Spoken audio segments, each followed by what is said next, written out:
आज हम एक ऐसे क्षेत्र विशेष के बारे में डिस्कस करेंगे जो आज भारत और पाकिस्तान के बीच बहुत ही बड़ा विवाद का मुद्दा बना हुआ है।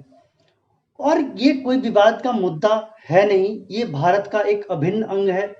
भारत के ग्रेटर कश्मीर रीजन का ये एक अभिन्न अंग है और इसको भारत के साथ होना चाहिए, लेकिन ये इलीगली 1947 से ही पाकिस्तान के अवैध कब्जे में है। तो दोस्तों, बताना चाहूंगा आपको कि आज जो जिस गिलगिट बाल्टिस्तान की हम बात कर रहे हैं, वो Gilgit Baltistan actually greater Kashmir region का एक भाग हुआ करता था।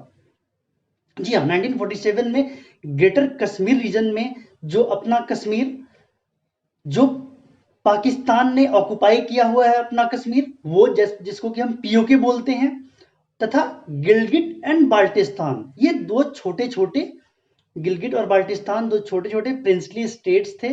और भी इनके साथ बहुत सारे प्रिंसली स्टेट्स को मिला के आज पाकिस्तान ने इसमें गिलगिट बाल्टिस्तान एक province type, not actual province, बना रखा है। वो एक रीजन है छोटा सा उनका, लेकिन हालांकि छोटा नहीं है ये कम से कम 6 times greater than Pakistan occupied Kashmir है। ये जो कश्मीर हमारा पाकिस्तान के कब्जे में है, उस कश्मीर से वो कहीं ना कहीं 6 गुना बड़ा है और बहुत ही खूबसूरत। भगवान ने उसको पूरी खूबसूरती लुटा दी है उस रीजन पे। और शायद हो सकता है कि वो क्षेत्र, उस क्षेत्र के वासी इसी बेशुमार खूबसूरती के ध्वंस को झेल रहा है 70 साल से। अब सरकारें आती गई, जाती गई, लेकिन आज तक उस पर कोई भी कदम, जो कदम उसको वहां से आजाद करने का हो, नहीं उठाया गया। आज अच्छी बात है, एक शुरुआत हुई है, तो हम सब ने इसको सपोर्ट करना चाहिए। इसको कहीं ना कहीं इसमें एक ऐसा प्रयास हो जिससे कि ये अपनी खूबसूरती पूरी दुनिया के सामने एक्सप्लोर कर सके। दोस्तों, गिलगिट बाल्टिस्तान 1947 के टाइम में एक्चुअली नॉर्दर्न रीजन हुआ करता था इनका, नॉर्दर्न रीजन ऑफ कश्मीर। देखिए, लोकेशन इसकी बहुत अच्छी है, चाहे वो स्ट्रैटेजिक पॉइंट ऑफ व्यू से देखें या पॉलिटिकल पॉइंट ऑफ व्यू से देखें, वो अलग बात होती है, वो राजनीति की बात हो जाती है। लेकिन इसकी खूबसूरती किसी राजनीति से ऊपर है दोस्तों। ये एक ऐसा रीजन है जो प्राकृतिक संपदाओं से भरा पूरा है। ये जो नॉर्दर्न रीजन है हमारा, जो जम्मू कश्मीर आता है जो स्टेट, उसके नॉर्थ में स्थित है। इसके वेस्ट में, इसके वेस्ट में हमारे पास जो पाकिस्तान का खैबर पख्तूनख्वा है, और इसके ईस्ट में, ईस्ट रीजन पे चाइना का जिंगजियांग प्रांत है, और साथ में हमारे लद्दाख से मिलता है ये। और उसके बाद ये जाके उधर उसका बॉर्डर नॉर्थ साइड में अफगानिस्तान को टच करता है। तो पहले तो हमने देखा कि खूबसूरत इतना है, ये खूबसूरती का वर्णन हमारे पास शब्द नहीं है जो इसको हम इसकी खूबसूरती का वर्णन कर दें। लेकिन राजनीतिक दृष्टिकोण से, सामरिक दृष्टिकोण से इसकी महत्ता इतनी ज्यादा है। आप सोच सकते हैं कि किसी भी रीजन को कनेक्ट करने के लिए जो कनेक्टिविटी है, जो पैसेज है, वो गिलगिट बाल्टिस्तान का इलाका है। जो भारत को सीधे मिडिल ईस्ट एशिया में एंट्री दे सकता है बाय रोड, वो गिलगिट बाल्टिस्तान है। जो अफगानिस्तान से डायरेक्ट कनेक्टिविटी स्टैब्लिश करेगा, वो गिलगिट बाल्टिस्तान है। और सबसे बड़ी बात, जो हमारे ग्रेटर कश्मीर का रीजन है, वो गिलगिट बाल्टिस्तान है। दोस्तों, आज हम देख रहे हैं गिलगिट बाल्टिस्तान की बात हो रही है। ये गिलगिट बाल्टिस्तान नाम एक्चुअली 1970 में आया। इससे पहले ये पाकिस्तान में भी ये नॉर्दर्न रीजन से जाना जाता था। 1970 में the then president of Pakistan ने एक प्रेसिडेंशियल ऑर्डर निकाला, और उस प्रेसिडेंशियल ऑर्डर की वजह से गिलगिट और बाल्टिस्तान, एक छोटा सा डिस्ट्रिक्ट हुआ करता था, उसको मिला के, और छोटे छोटे और भी सारे जो भी प्रिंसली स्टेट्स थे, उनको मिला के यहाँ पे उन्होंने गिलगिट बाल्टिस्तान का इलाका कायम किया, जहां पे असेंबली भी बनी। लेकिन उस प्रेसिडेंशियल ऑर्डर के बाद जो असेंबली बनी, तो वो दिखावा था, वो सिर्फ विश्व समुदाय को दिखाने के लिए था कि हमने इनको ऑटोनोमस अपनी व्यवस्था चलाने के लिए आजादी दी है। बट उस एडमिनिस्ट्रेशन में, पाकिस्तान के घटिया एडमिनिस्ट्रेशन में, कहीं से भी उनकी अपनी जनता की चलती हुई नहीं दिखी। वहां के चीफ मिनिस्टर, जो इलेक्टेड चीफ मिनिस्टर्स होते हैं, उनके पास कोई पावर नहीं है। जो भी पावर वेस्टेड है वो गवर्नर अपॉइंटेड बाय पाकिस्तान। जो पाकिस्तानी गवर्नर होता है, जो पाकिस्तान द्वारा अपॉइंटेड गवर्नर होता है, टोटल उन्हीं के हाथ में सब कुछ रहता है। बस सिर्फ एक असेंबली इलेक्शन कराई जाती है, लेकिन वहां भी चीफ मिनिस्टर जो है उसके पास मुख्यमंत्री नियुक्त किए जाते हैं, लेकिन वहां पे उनके पास कोई भी पावर नहीं है। जो भी फैसला, जो भी अहम फैसले होते हैं, वो कहीं ना कहीं पाकिस्तान के द्वारा राज्यपाल से होते हुए राज्य पे थोपा जाता है, इस प्रोविंस पे थोपा जाता है, नॉट राज्य। तो दोस्तों,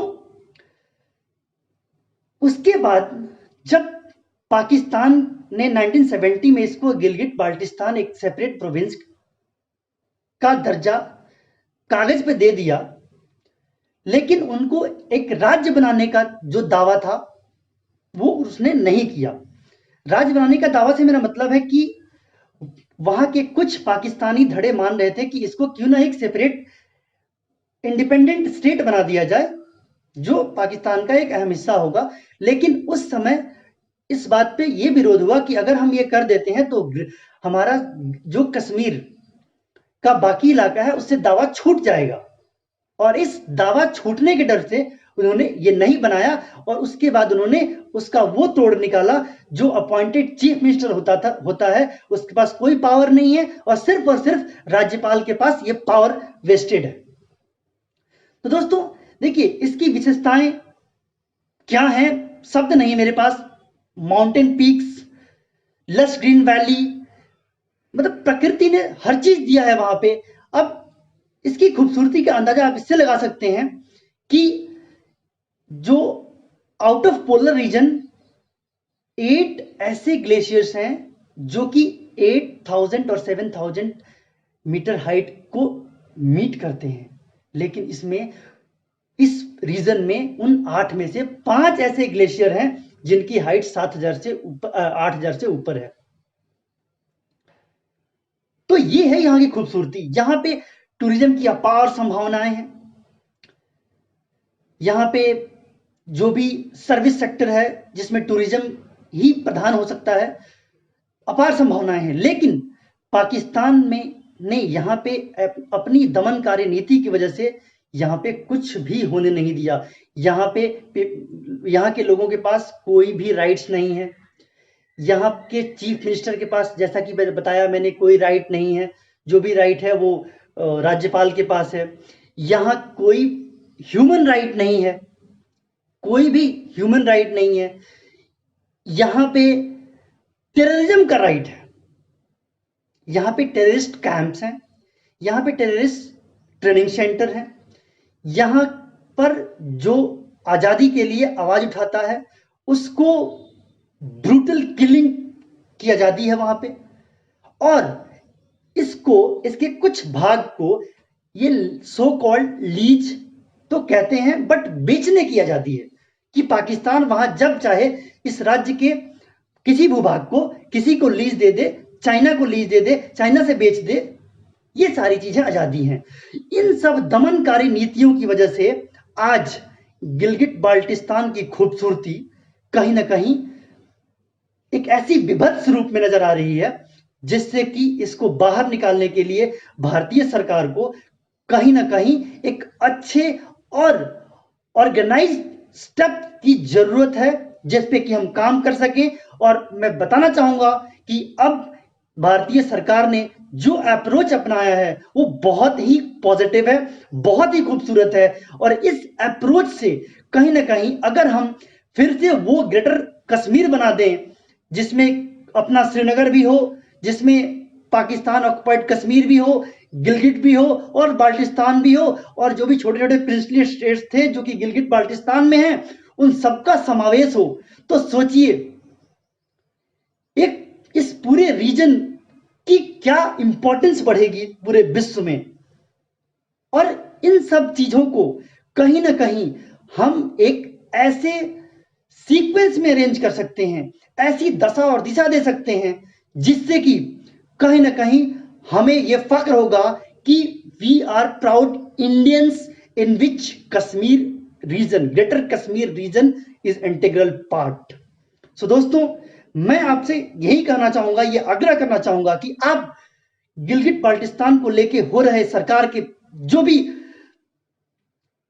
अप्रोच हैं उसमें खुल के साथ आए, खुल के हाथ मजबूत करें सरकार का, और सरकार के ऊपर दबाव भी बनाएं कि वो जो भी कारनामे हों, जो भी उनके साथ सलूक करना हो पाकिस्तानियों के साथ, ये सलूक करें और गिलगिट बाल्टिस्तान को इन जुल्मकारी, इन जुल्मी आतंकवादी, आतंकी स्टेट पाकिस्तान से मुक्त कराने में का कष्ट करें। ऐसे नहीं हो सकता कि हम किसी को हमेशा के लिए छोड़ दें किसी के यहां। किसी ने अब पाकिस्तान ने अवैध कब्जा किया हुआ है, पाकिस्तान को छोड़ना ही होगा। पाकिस्तान छोड़ेगा नहीं तो पाकिस्तान टूटेगा। तो दोस्तों, आज हमने गिलगिट बाल्टिस्तान के इस खूबसूरती और वहां पे हो रहे दमनकारी, पाकिस्तान की दमनकारी नीतियों के बारे में बताया। और इसमें अब आपसे यही अनुग्रह है मेरी कि आप सभी जनता को से निवेदन है मेरी, आप सभी जनता सरकार का सपोर्ट करें, अनकंडीशनल सपोर्ट करें और दबाव भी बनाएं कि हमें जितनी जल्दी हो सके गिलगिट बाल्टिस्तान हमारा वापस हो। बहुत बहुत धन्यवाद।